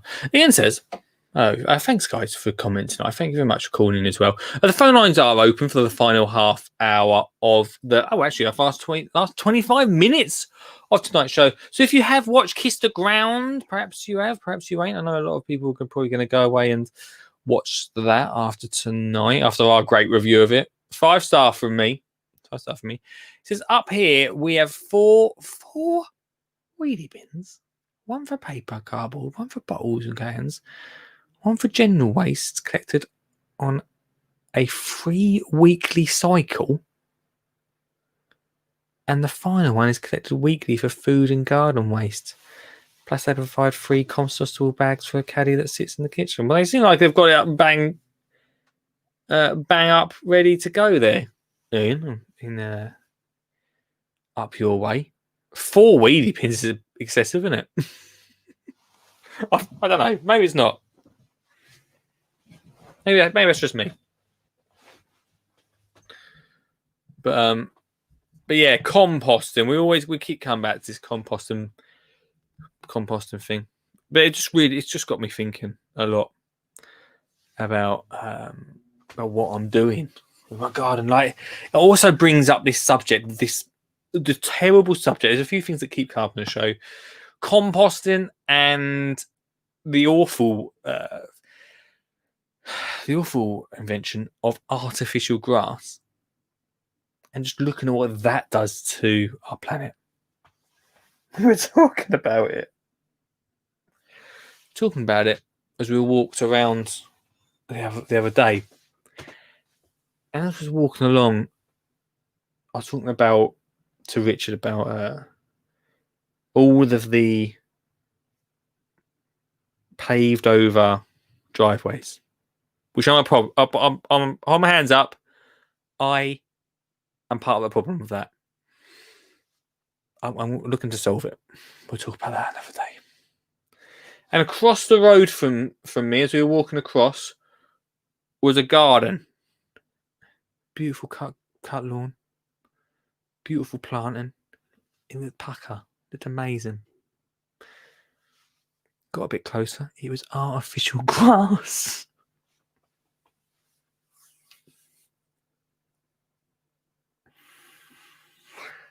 And the more I talk about artificial grass and driveways, and after watching this Kiss the Ground film,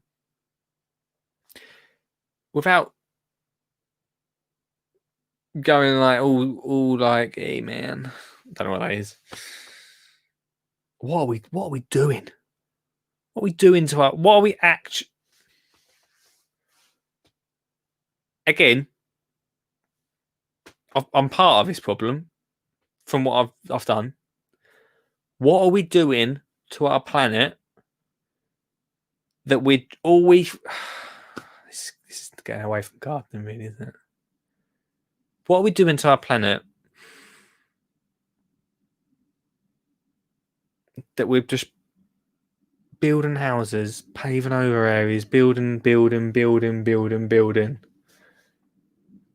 But at the same time, we're also saying we want to save the planet. Well, We're not, are we? We're just not, are we? There's people doing their thing,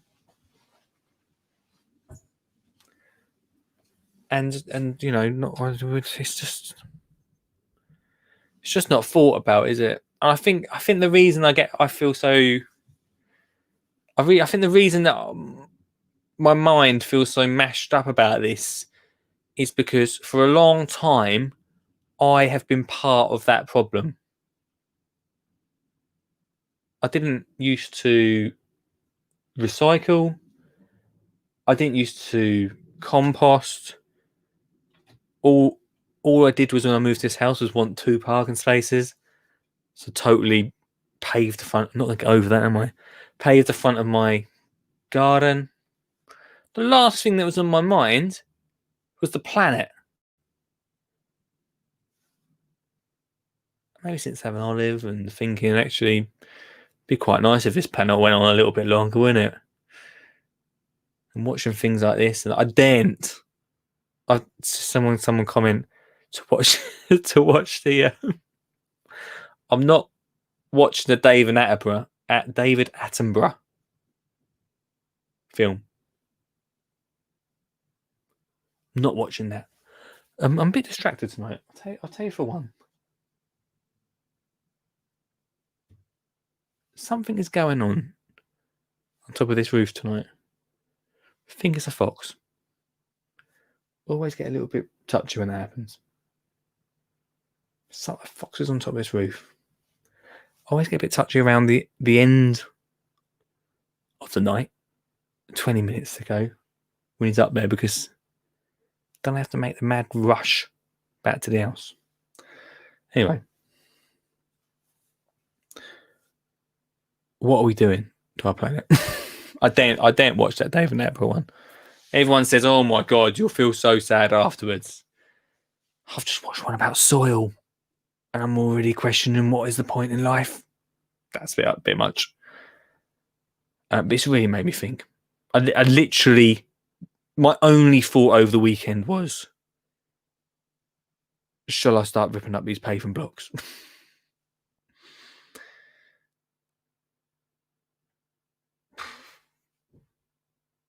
Let me say, right, if I'm still living in this house in a year's time, we will not be having this conversation, because those paving blocks are coming up and I'm planting between them. It's happening. It's got to happen. Beto says, we live on a main road, 4 lanes wide, but they have put down yellow lines, which means we have had to pave half the front garden to park the cars on, and 4 wheelie bins. That's a good point. I mean, the thing is, and this is a problem, isn't it, with everything, is paving is seen to be more easy to look after, isn't it? Seems to be the thing. Like, it's not. Let me just say, it's not. It's constantly weeding.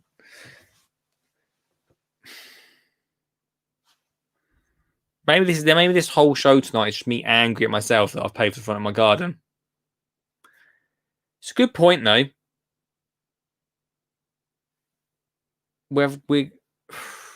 I mean, this has been something that's been slowly happening over a long time with our front gardens. And before the end of the show, we're just going to quickly look about that RHS campaign that they do about front gardens, which I want to find out a bit more about. But this has happened over a long time. We're getting more vehicles on the roads. Perhaps once upon a time it wasn't such an issue parking on the road. Now we're getting more vehicles. It's exactly the same down our road. In the evenings, the whole road's full of cars. Full.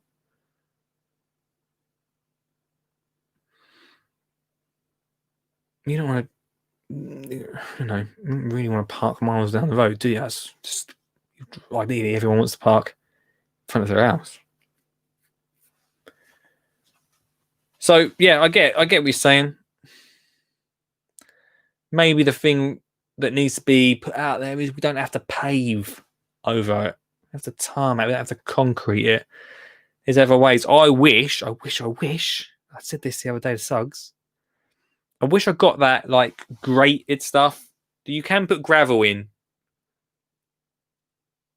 but I wish I used. Do you know what I'm talking about? The metal grate that can go over the ground and then just grow through. I might still do that. I don't know. I might still make that happen.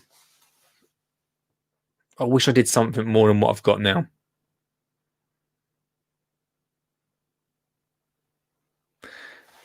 My dad's going to kill me when I tell him I'm going to rip that up. Look, last 15 minutes of the show. If you've got a thought on this, then let me know. 0742 357 4520. There is a website on Kiss the Ground, which I saw, and I've not actually looked at it yet. I'll have a quick look at it now, but I do quickly want to look at that RHS thing about front gardens. This is the website for Kiss the Ground that I found. Fancy, isn't it? Crikey. Can't. Anyway, support the film. Take action. Let's see what they say about taking action. Thanks. When was this done? What was this done? Thanks so much for being here. Whether you're a student, parent, business owner, farmer, anyone can leverage their passion to advance global regeneration. Choose 1 to 3 areas of interest. Well, as we've talked about composting tonight, compost them. Based on that call, this is a fancy website, isn't it? Based on just below, here are a few suggestions where we get started. Oh, this is a good website. I was just about to poo-poo it. Read the book. Watch the story. Learn more about urban composting. It's worth checking out, guys. I'm not going to go through the whole thing tonight, but kisstheground.com/find your path. If you want to find out more about that, that's a actually decent website. Might try and park up at junction 19 roundabout the M62 and show you what they have done since having to park vehicles on it. Yeah, show us, Ian. Right, so the RHS are doing, they've been doing it for a long time. Just front garden, I'm going to type in, see what comes up. And so when I come across this, it did make me think a little bit. I thought, well, what are we doing about what are we actually doing? Now, please tell me they still do it. Anyways, green your grey front garden. I think it's called Green and Grey. Where is it? Don't tell me you've not got it on here. RHS. Let me type it in. Green in Great Britain. Green in Great Britain.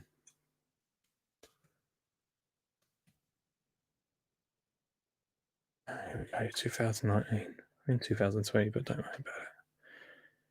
Green in Great Britain. You guys can't see this. Let me try and get this up for you.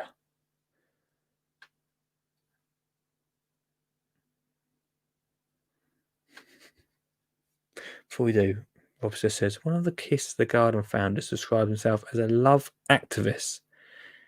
Get on the show so we can ask what that means. A love activist. I'm not sure what that means. Interesting, though. Interesting title. Right. Love your garden. Yeah, I love my garden. Thanks, mate. I accept. Let's get green in Great Britain. I love this. So 22 million plants were added to gardens each year. By like great for you, RHS. This is another thing I need to talk about. Right, I've got 10 minutes. Bees. Guys, bees. We had earlier on in the in this series Jenny, who wrote Phoebe the Bee. I must write this on my notes. Email Jenny. She did message me the other day. For the first time since I ordered that book, I'll bring it in tomorrow. It is such a good book. Maybe a little bit old for Olive. So good though. So much information packed in that about bees. That is a big thing as well. It made a really good point about bees looking over what used to be flowers and now is, well, driveways. Let's be honest. Let's be honest, team. Right. So, come on, let's just get to the. What is green? What is green in Great Britain about? Come on. Why should we get green? Here we go. Studying the influence of our front gardens have on our health. Okay, we'll go for that. All right, Jess, if you can load that website. Lisa says, "Sorry, I'm so sorry I missed this evening. I've got in from work in London. No, don't worry, Lisa. Don't worry, no worries, mate. You're catching the last 10 minutes. That's wicked. I think we're gonna talk about Kiss the Ground a lot more over the next few weeks. Okay, well, we've touched a little bit on the importance at the moment of what we're doing with our gardens, especially our front gardens. Can front gardens improve our mental health? Green space makes us feel better. Fact. As a nation, we're becoming aware of the impact of green spaces have on our physical and mental well-being. But it's not that rosy in our front gardens. They're disappearing at an alarming rate. More than 4.5 million of them contain no plants at all. I know, I'm one of them. I get that. I'm part of the problem. Despite multiple studies that show the positive effects of green spaces, very little work has been done on our front gardens. I mean, there is a perfect picture. That picture there. Can we zoom in on that? Is that coming up? That picture right there sums up. Maybe maybe not in your area. That picture right there, that sums up a lot of front gardens around this area. A lot. Obviously, having a little bit of green out of front gardens obviously going to help with mental health. It's going to help you feel a lot better, isn't it? But 4.5 million. When was this written? Or wrote? And when was this written? I don't know when it was. 4.5 million could say no plants at all. I'm not sure how they know that number, but we'll continue. You only have to look at the popularity of nature playgroups or the success of RHS, because they love to big themselves up the RHS campaign for school gardening. So there's a huge appetite for all kinds of interaction with plants. Recently, Lorraine asked the nation whether Lorraine Kelly. Are they talking about Lorraine Kelly? Lorraine asked the nation whether they had a garden or not, and the response went on a form part of the campaign to Green Great Britain. And Lorraine, who's Lorraine? Oh, sorry. Lorraine missed part of the article. RHS PhD student, not Lorraine Kelly, guys. I got that wrong. Not Lorraine Kelly. And Lorraine's wider research project, which includes greening front gardens that are currently paved over and monitoring the health and well-being changes of residents over the course of a year. Thank you to everybody who took time. Blah, blah, blah, blah. Right. For instance, sort of the same house, very different front gardens. Are they the same house? No. So how are you going to help? Whether you have a tiny windowsill to transform or a pot, or you're working on a big project, anyone can make a transformation no matter what the size. So basically, you can get involved. Blah blah. This is not very useful for me. I was hoping for a bit more from this website, but anyway, no, I don't know how they found this out. 4.5 million gardens in the UK have no plants in their front garden. I did speak to Supix about this once. But again, we've come right full circle. I love it when we have a show where we come totally full circle, where we talked about that planting on the verge, preventing urban flooding by having where's the water, guys? Where's the water going? Providing urban biodiversity. If we pay for everything, like it could just be the news. I know they love bigging stuff up. We're going back to the flooding thing, but look how often now we're seeing in the news such and such is flooded. There's got to be a reason for that. I don't know about you, but I can't remember when I was younger. When it rained, there didn't used to be a river going down the road to the drain. I'm not blaming it all on front gardens. Only partially. Well, mainly, let's say all of it is front garden problem. Providing urban biodiversity. We need to do it more in our back gardens, but front gardens right there. Where them bees going, guys? Where the bees going? Obviously, the mental health implications. I can't even tell you how often I walk into my house and think, oh Christ, why have I paved over everywhere? The carbon emission. We talked about that, didn't we?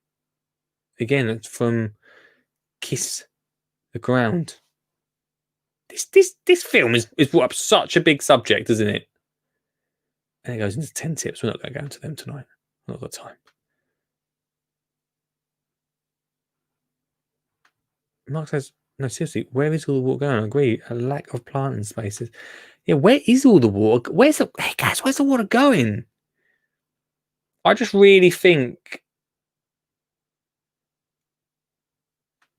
which is, he always said a river where I grew up. Right.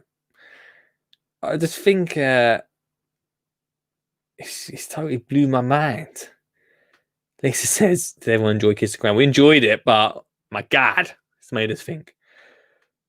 Put up the picture again of how we can plant edges with flowers. My plan in new house. Oh, I've not got that now. I'll find it tomorrow. I'll send you the link for it, Mark. For the verges, yeah. I'll send you tomorrow. I'll send you a link. Actually, it's called. What's it called?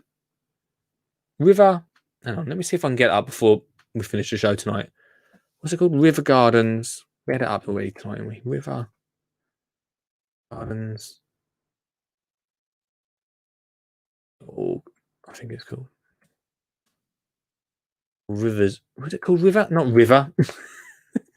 Not River Gardens. What's it called? Water Garden. What's it called?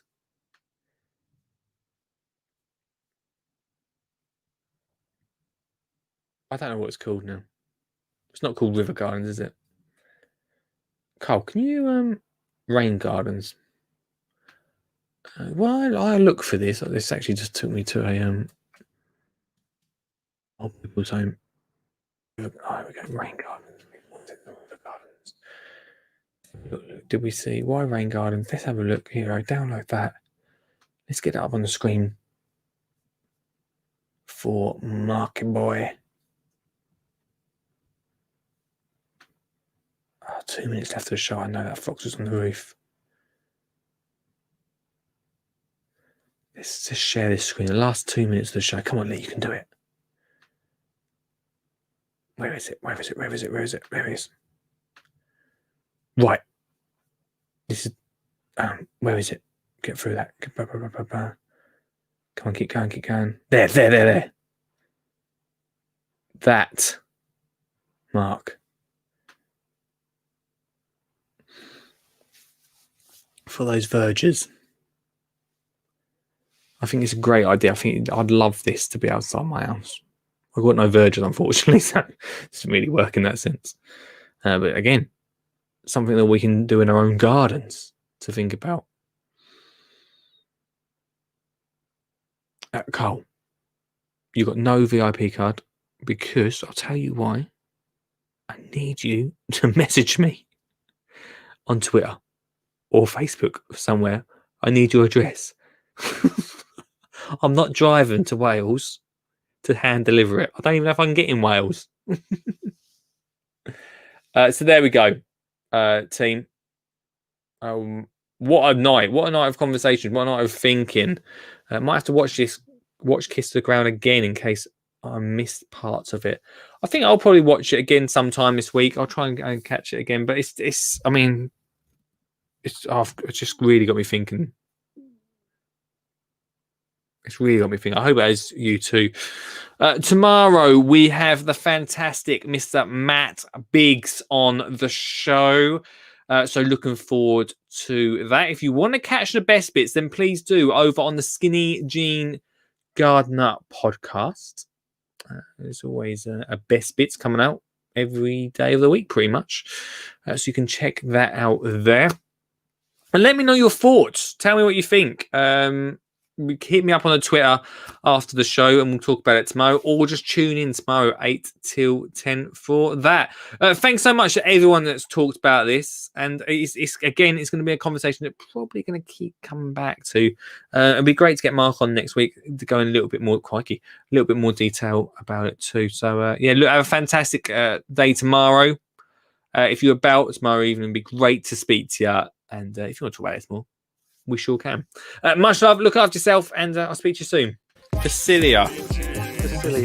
Or Pacilia. You just read it off there. Yeah. Oh, I'm on. Oh, I can't hear you, Anon. I've done something wrong with the thing. Anyway, elephant poo is what I got. Good evening, Lee. How are you? Great, mate. Your signal is always terrible, but I'm good, my friend. Excuse me. You got an allotment? When I go, don't put artificial grass on top of me, alright? Are you going to get composted, Lee? Yeah,